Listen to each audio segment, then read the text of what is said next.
ሃይሚ ማጣቴ ነው ትልቁ ነገር። ለምንድን ነው ያ ትልቁ ነገር? ነው በጣም ትልቁ ነገር ነው ለኔ። የሚገርም ቦታ ነበራት ለኔ። ትልቅ ቦታ መሰጣት ሰው ነበረች እሷ። ገብቶሻል አይደል? ለኔ መንገር አይጠበቅብኝ። እሷ አይ ደህና ነሽ? አለሁ። እሺ ሃይሚ እሺ አመሰግናለሁ አክብረሽን ስለመጣሽ እና ሃይሚ ታምራላችሁ ምናምን ማለት ተገቢ አልነበረም። ገብቶሻል አይደል? የጠራሁት ለዚህ እኮ ነው። በቃ የምታናግዚኝ የራሴ ምክንያት ኖሮ የጠራሁበት ምክንያት ኖሮኝ ሳታውቂ ሌላ ነገር ውስጥ ትገቢያለሽ።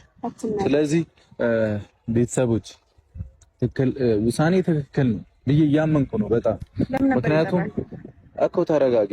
አንቺን ላለማጣት በጣም ብዙ አስቤ አውርጄ ነበረ እንትን ያልኩት፣ ግን አሁን በቃ ይበቃኛል። ከዛሬ በኋላ እዩ እንዳልኩሽ ነው። የልጁም አባት ልሁን አሉንም ይሄ ልጅ እስኪወለድ ድረስ የልጁ አባት ተብዬ ስም ተሰጥቶኝ ልቆይ። ከዛ በኋላ ልጁ ሲወለድ ብቻ ነው የምጠሪኝ። አይመለከተኝም ስላንቺም ስለምንም ነገር። ገብቶሻል አይደል?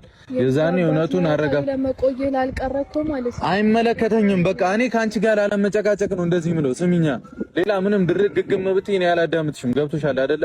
ካንቺ ጋር ላለመጨቃጨቅ ከዚህ በኋላ ጭቅጭቅ ውስጥ ላለመግባት ስል አንቺ ያልሽውን ልጅ ልጁ ሲወለድ ጊዜ ይፈቷል ሁሉንም ነገር እንተያያለን። አንተ እየደረቅክና እየገገምክ ባለበት ልክ ነው እኔ እየሆንኩ ያለው። በቃ እሺ ይመችሽ። ነገሮችን አቅለ ሁሉንም ነገር ይመችሽ። ሁሉ ነገር አይፈጠርም። አንቺ ለምን ነው እኔ አይመለከተኝም። እውነትም ይሁን እዚህ ደረጃ ይድረስም አይድረስም ጊዜ ይፈቷል ሁሉንም ነገር ምን ይሆናል። ገብቶሻል? ከዚህ በላይ ካንቺ ጋር መጨቃጨቅበት ምክንያት የለኝም። ይሄ ልጅ ያንተ ነው አልሽኝ። እሺ የኔ ነው እሺ የኔ ይሁን።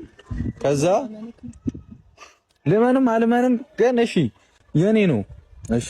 ከዛ ግን አጠገቤ እንዳደርሽ ገብቶሻል አይደል? አጠገቤ እንዳደርሽ የምርመራው ቀን ሁሉንም ምን ይሆናል። ካንቺ ምንም ምን አልፈልግም። ልጁ ሲወለድ እውነታውን ብቻ እናያለን። ዲኤንኤ ተደርጎ እስከዛ ድረስ አጠገቤ አትድረሽ። አይመለከተኝም። እስከዛሬ